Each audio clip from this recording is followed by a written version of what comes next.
नमस्कार दोस्तों, स्वागत है आप सभी का हमारे YouTube चैनल में। दोस्तों आज की वीडियो में हम लोग बात करेंगे डीएलएड के 2019-21 सेशन के क्वेश्चन के बारे में। दोस्तों प्रीवियस ईयर क्वेश्चन के बारे में आज हम लोग चर्चा करेंगे जो 2019-21 सेशन में आपका पूछा गया था, जो आपका आने वाले एग्जाम के लिए बहुत ही महत्वपूर्ण होता है कि किस प्रकार से क्वेश्चन पूछे गए थे, जो आपके लिए जानना बेहद जरूरी है।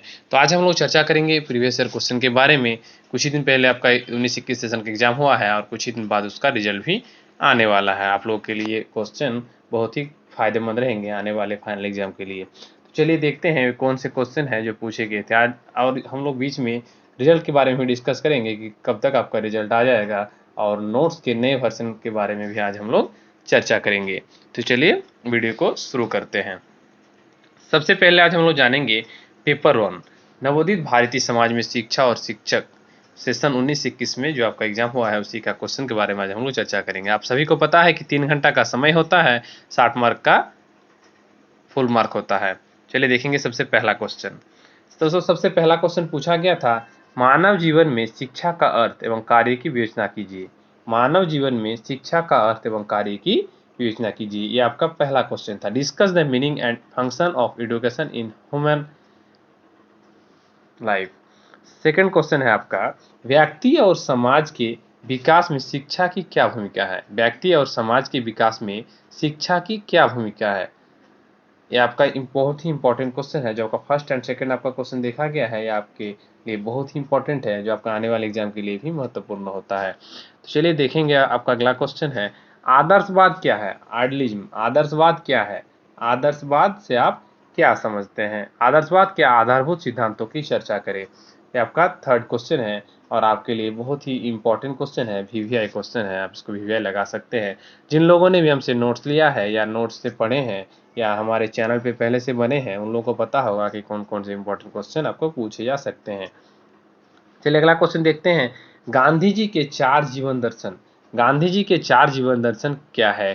बुनियादी शिक्षा के सिद्धांतों का वर्णन करें। गांधी जी के 4 जीवन दर्शन। का अगला क्वेश्चन है, राष्ट्रीय एकता में कौन कौन सी बाधाएं हैं और शिक्षा इनको दूर करने में किस प्रकार सहायक हो सकती हैं। राष्ट्रीय एकता, जिसको राष्ट्रीय एकता नेशनल इंटीग्रेशन, राष्ट्रीय एकता में कौन कौन सी बाधाएं हैं, शिक्षा इनको दूर करने में किस प्रकार सहायक हो सकती है। और आपका अगला क्वेश्चन है, जॉन डीवी के शैक्षिक विचारों को वर्णन करें। जॉन डीवी के शैक्षिक विचारों का वर्णन संक्षेप में करें। जॉन डीवी जो आपका एक साइकोलॉजिस्ट है। आगे बात करेंगे, प्राथमिक शिक्षा के सार्वजनिकरण में उत्पन्न समस्याओं की विवेचना कीजिए। प्राथमिक शिक्षा के सार्वजनिकरण में उत्पन्न समस्याओं की विवेचना कीजिए। और आपका आखिरी क्वेश्चन है पेपर 1 का, निम्नलिखित में से किन्हीं 2 पर संक्षिप्त टिप्पणी लिखिए। मानवाधिकार, इसको ह्यूमन राइट्स कहते हैं। पॉपुलेशन एजुकेशन, जनसंख्या शिक्षा। शिक्षा का व्यक्तिगत उद्देश्य, इंडिविजुअल होता है आपका एम। और अगला है किंडरगार्टन पद्धति। किंडरगार्टन पद्धति का जनक किसको कहते हैं, फ्रोवेल को। किंडरगार्टन पद्धति जो आपके लिए बहुत ही इंपॉर्टेंट है। चलिए आगे देखते हैं पेपर 2 के बारे में, शिक्षा मनोविज्ञान।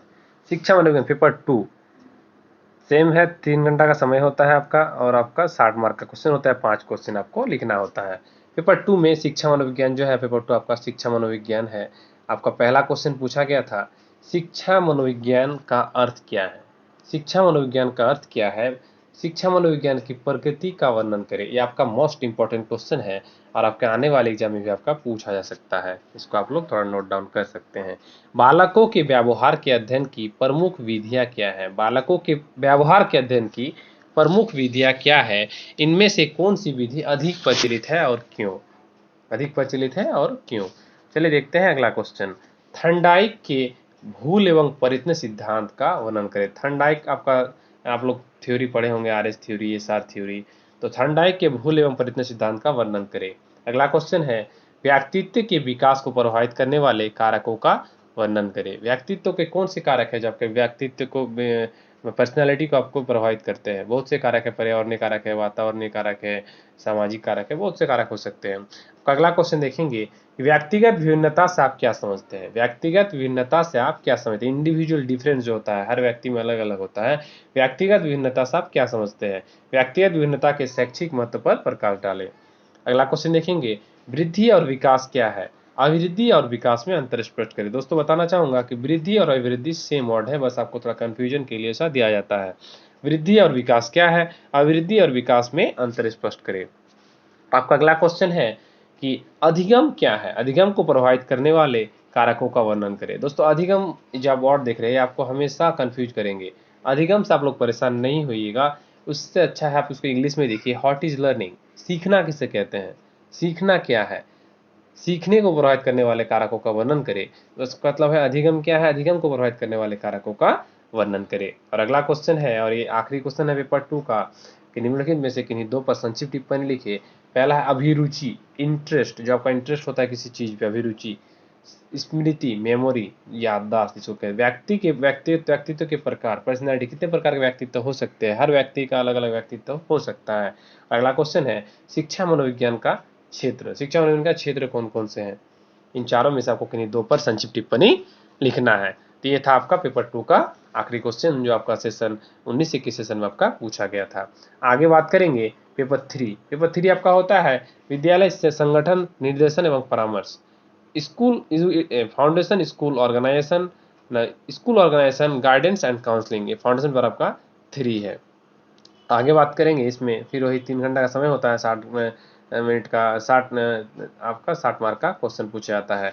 आपका पहला क्वेश्चन है विद्यालय प्रशासन का क्या अर्थ है। विद्यालय प्रशासन का एडमिनिस्ट्रेशन, स्कूल का जो एडमिनिस्ट्रेशन होता है, इसको डिटेल्स में इसके सिद्धांतों का भी सविस्तार वर्णन करें। विद्यालय प्रशासन का क्या अर्थ है, इसके सविस्तार वर्णन करिए। यह था आपका पहला क्वेश्चन। अगला क्वेश्चन है विद्यालय का प्रधानाध्यापक जहाज का कैप्टन होता है। इस कथन के आधार पर प्रधानाध्यापक के अधिकार एवं कर्तव्य का वर्णन करें। दोस्तों अगर आप थोड़े से भी इस क्वेश्चन को देखिएगा, विद्यालय का प्रधान अध्यापक जहाज का कैप्टन जैसा होता है। इस कहानी इस जो आपका ये सेंटेंस का मीनिंग निकलता है कि विद्यालय का जो प्रधानाध्यापक होता है वो स्कूल का प्रमुख होता है। जैसे जहाज का कैप्टन जहाज का प्रमुख होता है कि जहाज को किस दिशा में मोड़ना चाहिए, किस दिशा में घुमाना है, कहीं किधर ले जाना है, उसी के हाथ में होता है। उसी प्रकार एक विद्यालय का किस प्रकार से संचालन करना है, किस प्रकार से सुचालित कर सकते हैं, ये आपके प्रधानाध्यापक के हाथ में ही होता है। उसी को इस पर थोड़ा डिटेल्स बना के आपको लिखना था। विद्यालय का प्रधानाध्यापक जहाज का कैप्टन जैसा होता है, इस कथन के आधार पर प्रधानाध्यापक के अधिकार एवं कर्तव्यों का वर्णन करें। आपका अगला एक क्वेश्चन अच्छा था। अगला क्वेश्चन देखेंगे टाइम टेबल का निर्माण किस सिद्धांतों पर होना चाहिए। टाइम टेबल जब आपका बनता है स्कूल में, किस सिद्धांत पर होना चाहिए, चर्चा करें। अगला क्वेश्चन है विद्यालय भवन के भौतिक स्वरूप की विस्तृत विवेचना कीजिए। उसका भौतिक फिजिकल जो होता है, आपका फिजिकल इंफ्रास्ट्रक्चर जो होता है, इंफ्रास्ट्रक्चर, तो उसका विस्तृत विवेचना कीजिए। आगे बात करेंगे कि भारत में पिछड़े वर्ग की क्या समस्या है, समस्या एवं समाधानों का वर्णन करें। भारत में पिछड़े वर्ग की शिक्षा की समस्याओं एवं समाधान का वर्णन करें। एक वो क्वेश्चन आपके लिए भी आया है, आप चाहे तो लगा सकते हैं, ये हर सेशन के लिए आपका इंपॉर्टेंट होता है। भारत में पिछड़े वर्ग की शिक्षा के समस्याओं एवं समाधान का वर्णन करें। इसको आप लोग चाहे तो इसको देख सकते हैं, ये बहुत ही इंपॉर्टेंट क्वेश्चन है। आगे बात करेंगे पंचायती राज क्या है। पंचायती राज क्या है, पंचायती राज एवं शिक्षा की विशेषताओं को लिखे। सामाजिक परिवर्तन में शिक्षा की भूमिका पर आलोचनात्मक समीक्षा प्रस्तुत करें। Explain critically the role of a teacher in social change. सामाजिक परिवर्तन में शिक्षा की क्या भूमिका है, आप इसको आराम से लिख सकते हैं। अगला क्वेश्चन है, और ये आखिरी क्वेश्चन है पेपर 3 का, कि वर्ग कक्षा, क्लासरूम को डिफाइन कीजिए। संक्षिप्त टिप्पणी, क्लासरूम कैसा होता है। संयुक्त time table, consolidated time table. अगला है दोपहर का भोजन, मतलब मिड डे मील कहते हैं, एमडीएम। प्लेग्राउंड, खेल का मैदान, स्कूल का खेल का मैदान कैसा होना चाहिए, आप इसको इजीली लिख सकते हैं। ये था आपका पेपर 3 का आखिरी क्वेश्चन। देखते हैं हम लोग अगला पेपर क्वेश्चन के बारे में। सेशन 19-21 सेशन का पेपर 4, जिसको फाउंडेशन पेपर 4 भी कह सकते हैं, शैक्षिक प्रौद्योगिकी एवं मूल्यांकन। इसमें देखते हैं हम लोग क्या क्या क्वेश्चन पूछा गया था। दोस्तों अगर आप सेशन अगले सेशन के लिए अगर आप नोट्स लेना चाहते हैं, अपडेट और न्यू वर्जन में अगर आप नोट्स लेना चाहते हैं, तो आप आराम से नोट्स ले सकते हैं। अब देखिए स्क्रीन पे जो नंबर दिखाई दे रहा है 8877323503, इस नंबर पे आप आराम से अपना नोट्स ले सकते हैं। आपको 100% पास कराने की गारंटी, जिम्मेदारी मेरी होती है। और नीचे अगर आप इसके डिटेल्स में देखना चाहते हैं कि नोट्स का डेमो, आप नोट्स के किस प्रकार से नोट्स है, किस प्रकार से आप नोट्स ले सकते हैं, नोट्स का डेमो देख सकते हैं आप आराम से। नीचे दिए गए एक साइट है मेरा, जो आप साइट में जाके आप देख सकते हैं। नीचे डिस्क्रिप्शन में एक साइट दिया रहेगा, या फिर आप दिए गए व्हाट्सएप नंबर पे आप आराम से हमसे बात कर सकते हैं कि आपको किस प्रकार की सुविधा चाहिए। सेशन 20-22 सेशन के लिए आपका अपग्रेड वर्जन का नोट्स तैयार हो गया है। चाहे हिंदी मीडियम हो, चाहे इंग्लिश मीडियम हो, आप किसी मीडियम में भी अपना नोट्स देख सकते हैं। या फिर या तो दिए गए स्क्रीन पे नंबर पे आप कांटेक्ट कर सकते हैं, या फिर नीचे या अगर आपको डेमो देखना हो या फिर कुछ देखना हो तो नीचे डिस्क्रिप्शन में एक आपका साइट का लिंक दिया रहेगा, आप उस साइट में भी जाके आप अपना देख सकते हैं। आप डेमो भी देख सकते हैं, फीडबैक देख सकते हैं, नोट्स की क्वालिटी देख सकते हैं, किस प्रकार से नोट्स बनेगा, किस प्रकार से आपको नोट्स मिलेगा, कैसा गाइडेंस मिलेगा। मैंने अभी तक 1000 से ज़्यादा बच्चों को गाइडेंस कर चुका हूँ। 3-4 साल से नोट्स भी दे रहा हूँ, 5 साल का एक्सपीरियंस है पढ़ाने का। तो आप आराम से बिना झंझट बिना झिझक के आप आराम से आपका नोट्स ले सकते हैं आने वाले एग्जाम के लिए। चलिए उसके बारे में फिर डिटेल्स में कभी बात करेंगे। चलिए आगे देखते हैं कि इसका पहला क्वेश्चन है कि शैक्षिक तकनीक का क्या अर्थ है। शैक्षिक तकनीक का अर्थ क्या है? शैक्षिक तकनीक का अर्थ क्या है? विभिन्न शिक्षा शास्त्रियों की परिभाषा के आधार पर इसकी विवेचना कीजिए। इसकी विवेचना कीजिए। अगला क्वेश्चन है सतत एवं व्यापक मूल्यांकन। सतत एवं व्यापक मूल्यांकन की अवधारणा स्पष्ट कीजिए। सतत एवं व्यापक सीसीसी इसको कहते हैं, कॉन्सेप्ट कंटिन्यूएशन कॉम्प्रिहेंसिव, इसको अवधारणा की स्पष्ट कीजिए। अगला क्वेश्चन है सूक्ष्म शिक्षण क्या है? सूक्ष्म शिक्षण माइक्रो टीचिंग इसको कहते हैं। आप लोग कॉलेज पीरियड में किए भी होंगे माइक्रो टीचिंग किस प्रकार से होता है। आप लोग बहुत बहुत बच्चों को करना आज तक आजकल तो क्या नहीं आता है कॉलेज में, लेकिन एक बहुत अहम हिस्सा होता है आपके पीओटी का या टीचर लर्निंग का। आगे देखेंगे सूक्ष्म शिक्षण के लाभ एवं हानि बताएं। अगला क्वेश्चन देखेंगे कि मापन का अर्थ बताइए। मापन का अर्थ बताइए। मापन और मूल्यांकन में क्या अंतर है? मापन और मूल्यांकन में क्या अंतर है? अगला क्वेश्चन है पाठ योजना से आप क्या समझते हैं? पाठ योजना की आवश्यकता और महत्व पर प्रकाश डालें। पाठ योजना की आवश्यकता एवं महत्व पर प्रकाश डालें। जो लेसन प्लान होता है उसकी आवश्यकता एवं महत्व पर प्रकाश डालें। अगला क्वेश्चन बात करेंगे पाठ संकेत क्या है? What is lesson point? Explain it shortly, संक्षिप्त में वर्णन करें। अगला क्वेश्चन देखेंगे कि सृजनात्मक एवं क्रियात्मक शिक्षा से आप क्या समझते हैं? न्यूनतम अधिगम की स्तर के अंतर्गत इसके मुख्य लक्षणों की विवेचना करें। इसके मुख्य लक्षणों की विवेचना करें। और आपका अगला क्वेश्चन है और ये आपका आखिरी क्वेश्चन है माध्य ज्ञात कीजिए। माध्य आपका माध्य बहुलक, ये माध्य माध्यक और बहुलक, ये चार चीजें आपको ध्यान में रखना है। 3 चीजें माध्य माध्यक और बहुलक, इससे आपका क्वेश्चन हर बार पूछा जाता है।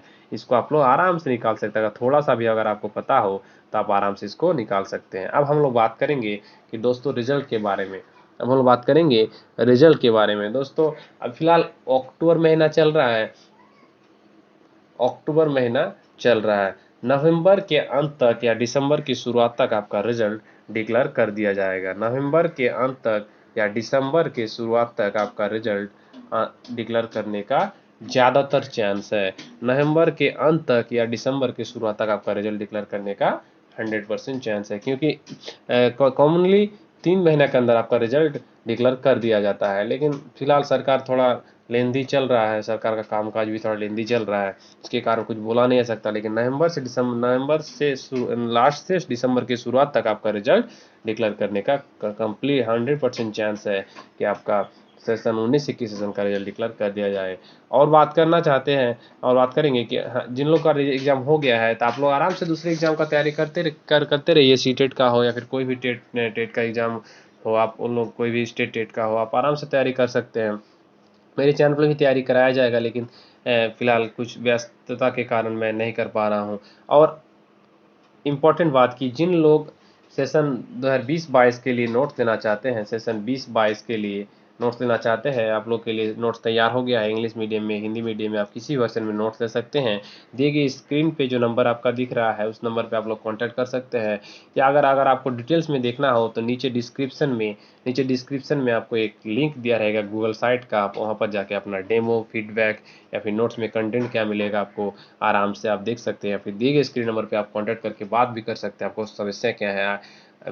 आप लोग रिजल्ट भी देखे होंगे, 4-5 साल से मैं नोट्स आपके लिए तैयार कर रहा हूं और बच्चों को डीएलएड का गाइडेंस भी दिलाता हूं।